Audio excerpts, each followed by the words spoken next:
Hello everyone, hope you're all well today, and thanks for joining me today on my short video around Crumlin and Drimnagh at the shopping centre that has been here since 1974. Now there are plans for development that I spoke about in the previous video. You can look back on that on YouTube with the development as well. You can see the huge car park, and the history here goes back a lot further than the shopping centre that was built here in 1974 on the old Moracrete concrete site quarry that was here for many years, and the offices were based around the location here on the Crumlin Road, as you can just see heading out that way towards Dolphin's Barn. But the use of the land was previously for a lot of market gardening around the area, and there was a man by the name of Larry Flanagan that owned a lot of land around here as well, who was the son of an alderman Flanagan as well, who owned lands all around Drimnagh. I don't want to go back too far in history in terms of the name of Drimnagh as well. And Crumlin, incidentally, the name itself came from Crooked Glen, which is actually up in Lansdowne Valley where the river Camac meets as well. But Drimnagh came from sandy ground, which was just emanated from the land around this area, which was quite, as I said, used for a lot of market gardening during that period of time as well.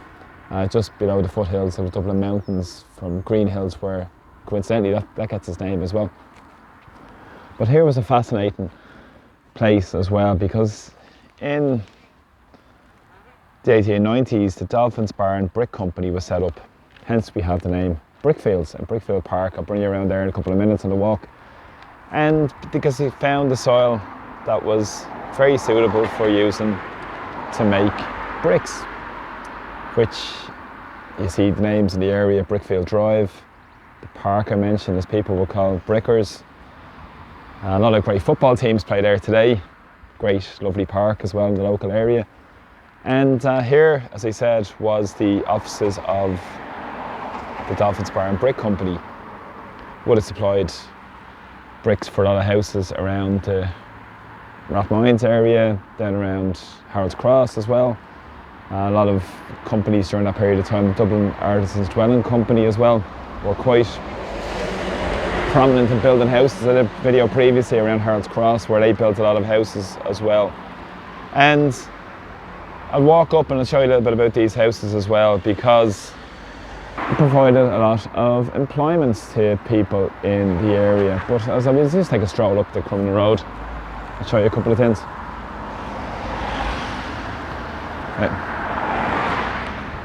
Just walk up and show you the some of the houses that are still here. These were built actually with Moracrete concrete homes that go back to 1936, if you can see the plaque on the wall there. Huge history, beautiful homes, and a lot of the houses that were built around Drimnagh, because it was subject to a compulsory purchase order in the 40s. A lot of the land around there was used then for homes around Drimnagh, and the initial building would have taken place around Herberton Road towards Keeper Road, and then towards the cul-de-sacs where it started off. That would have provided much needed clearance for people from the inner city and needed homes in the area. And this was the countryside, as I said. But this is a hugely significant part, and something that's actually always passed all the time, because this is the original bricks from the Dolphin's Barn Brick Company, which became the Dublin Brick Company as well. That came before the Moracrete concrete down the road. It sort of did away with the brick making industry. So this is a testament to the people that worked here on the Crumlin Road. Very important part of our local history here, and leading in towards Brickfield Drive. And up the road there is the Ivy Grounds that I'll speak about in a couple of minutes, and there we have Crumlin College here as well. But a lot of people you might have known of came from Drimnagh. People we know that came at Coughlin, the runner, won the World Championships Paul McGrath as well, his mum lived on Keeper Road, just down the road here. Patrick Bergen, Kevin Moran, the Irish footballer, played for Dublin and Manchester United.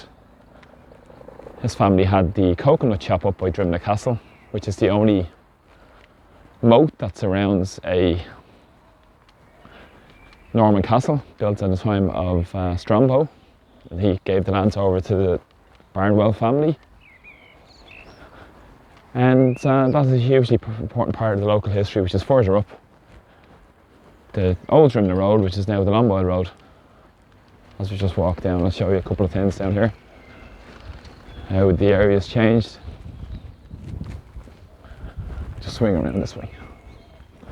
You can see a huge development that has been taking place here recently by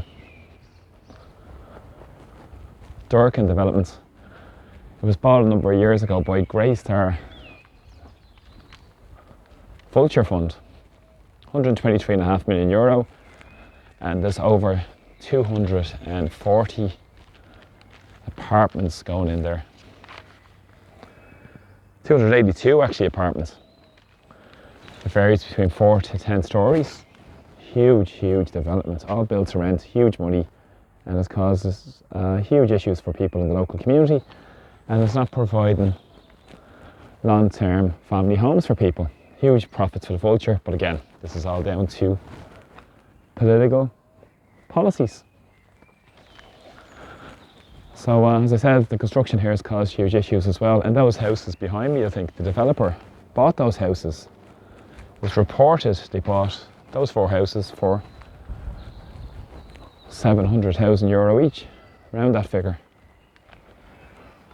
So plenty of money for the international vultures in Ireland to come in. And here we have the famous Brickfield Park. As we just stroll down here, I'll just show you.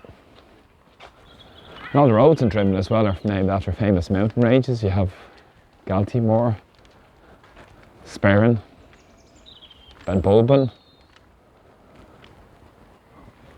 Moran Road, and some of the original Dolphins Barn Brick Company and Dublin Brick Company homes are still on Moran Road. Beautiful homes. You can see the difference in the style of homes on Moran Road. Some are built directly by Dublin Corporation after the compulsory purchase in the 40s, and then there's some others which I'll show a picture of again in my video that were built in the just a little bit before that, where the old Dolphins Bar Brick Company, and there's great history with the Dolphins Bar Brick Company as well from James Connolly, because in 2016 it came up when Connolly went missing for a few days, 3 or 4 days before the rising.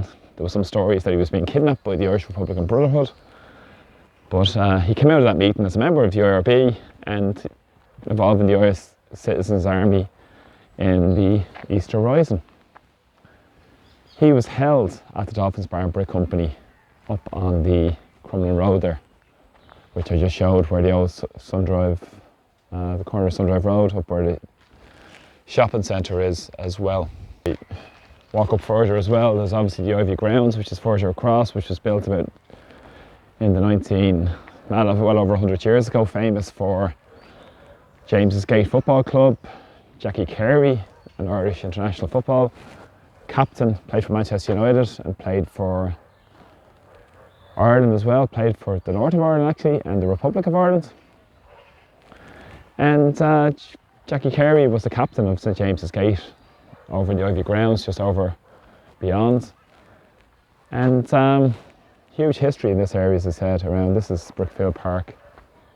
So when you're walking through, we're walking through history, we're walking through homes that were built out of the soils of these fields in this park.